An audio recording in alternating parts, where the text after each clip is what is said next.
Hello friends, this is Yogendra Nigam. Friends, आपने हमारे पुराने वीडियोस फाइनेंशियल प्लानिंग कैलकुलेशंस के देखे और बेसिक्स आपको सारे क्लियर हो गए और इसीलिए अब हम आगे के कुछ एडवांस कैलकुलेशंस आपके लिए लेके आते हैं। और आज हम लोग एक बहुत ही इंपॉर्टेंट एक कैलकुलेशंस पे बात करेंगे which is retirement planning, right, जो 3 स्टेप्स में कैलकुलेशंस होते हैं। सो चलिए हम शुरू करते हैं। बहुत इंपॉर्टेंट है इसको समझना, इसलिए बहुत ध्यान से समझिएगा। एंड 3 स्टेप्स के कैलकुलेशन है। एक केस हम ले लेते हैं सबसे पहले कि एक मिस्टर एक्स हैं जिनका एज 30 इयर्स का है। उनका ऑन एन एवरेज जो सैलरी है वो करीब 1 लाख रुपए के आसपास है और इनके खर्चे आज की डेट में करीब मान के चलिए 50-60,000 के आसपास के खर्चे हैं, क्योंकि इनके बच्चे छोटे हैं। इनका लाइफ एक्सपेक्टेंसी ये 80 ईयर मान के चलते हैं और ये वेस्टिंग एज अपना 60 मान के चलते हैं। वेस्टिंग एज आपको समझ में आता है कि वेस्टिंग एज का मतलब है वो एज जिस एज पर हम रिटायर होते हैं, right, that is called as the wasting age. So अभी एक बहुत ही इजी सा एक इनका जो एक अंडरस्टैंडिंग है इन रिटर्न्स को लेके इनका मानना है कि नॉमिनल रेट जहां पे जो इंस्ट्रूमेंट में ये पैसा इन्वेस्ट करेंगे करीब अगर वो 7% रेट देता है और इन्फ्लेशन आज की डेट में 5% एज्यूम करके चलते हैं, ठीक है। सो ये 2 रेट आपको ध्यान रखने हैं, एक nominal rate that is 7% and inflation rate that is 5%। सो सबसे पहले अच्छा इनकी एक छोटे सा कंसर्न इनका ये है जो बहुत ही जेन्युइन है। इनको लगता है कि आज 50-60,000 इनको भले ही चाहिए होते हैं, लेकिन जब ये रिटायर होंगे आज से 30 साल के बाद, उस समय अगर आज की वैल्यू का केवल 20,000 भी इनको जब तक ये रहेंगे तब तक इनको और इनकी वाइफ के लिए मिलता रहेगा तो शायद इनके लिए पर्याप्त होगा, राइट, सफिशिएंट होगा। आपको भी समझ में आता है कि यानी कुल मिला के अगर ग्रॉसरी या मेडिकल ये जो बेसिक खर्चे हैं अगर इनको ये कहीं ना कहीं से मीट आउट होते रहेंगे तो भी इनके लिए ठीक है। सो इनका मानना है कि मैं बहुत ही रियलिस्टिक कैलकुलेशंस आपके सामने कर रहा हूं।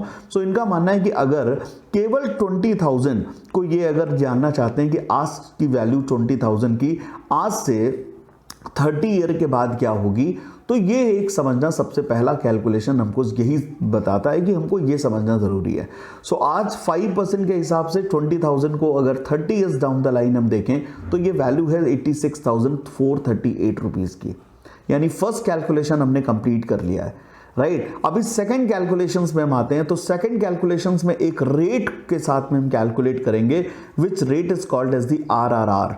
आरआरआर का मतलब है रियल रेट ऑफ रिटर्न, जिसको हम inflation adjusted rate of return भी बोलते हैं। फॉर्मूला बहुत ही सिंपल है, nominal rate minus inflation rate divided 100 plus inflation rate. यानी अगर आप 7 - 5 डिवाइडेड 100 + 5 करेंगे तो आपको एक रेट निकल के आएगा।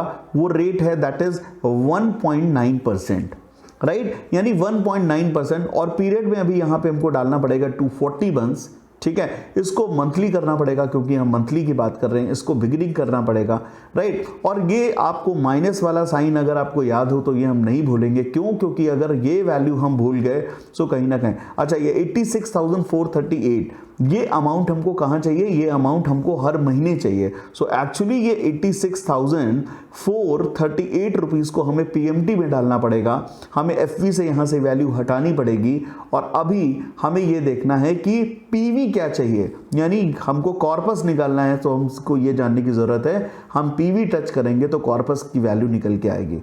इसका मतलब कॉर्पस निकल के आया 1,72,74,858 रुपीज़ का कॉर्पस रिक्वायर्ड होगा at the time of vesting as.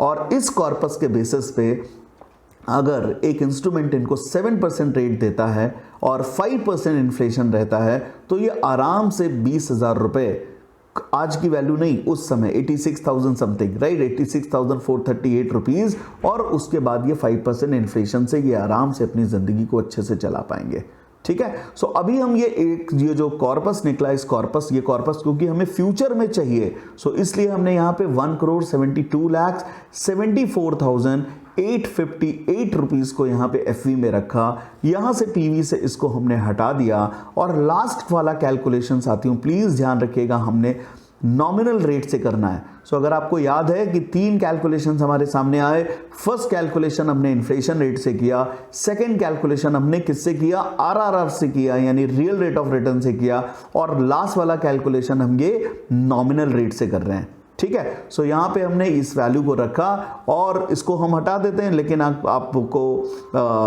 दिखाने के लिए, आपको कंफ्यूजन ना हो इसलिए हमने इसको हटा दिया। तो अभी ये चीज सामने है। अभी एक चीज छूट गई है, दैट इज पीरियड। पीरियड अभी 240 मंथ्स नहीं है, पीरियड अभी 360 मंथ्स है। वाई? बिकॉज आज 30 ईयर और 60 ईयर का वेस्टिंग एज है, यानी 360 मंथ्स के बाद से पैसे चाहिए।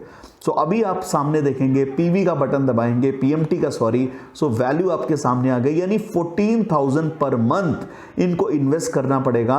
और वो इनको आगे आने वाले टाइम में, आज से 30 साल के बाद, आज की वैल्यू का 20,000 यानी 86,000 समथिंग इन्फ्लेशन एडजस्टेड अगले 20 साल तक इनको और इनकी वाइफ के लिए देगा। साथियों, ये बहुत इंपॉर्टेंट है।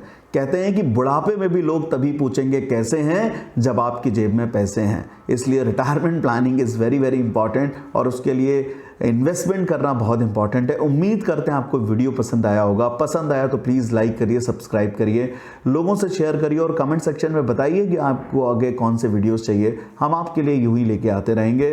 तब तक के लिए thank you so much. Wish you all the very very best. Take care.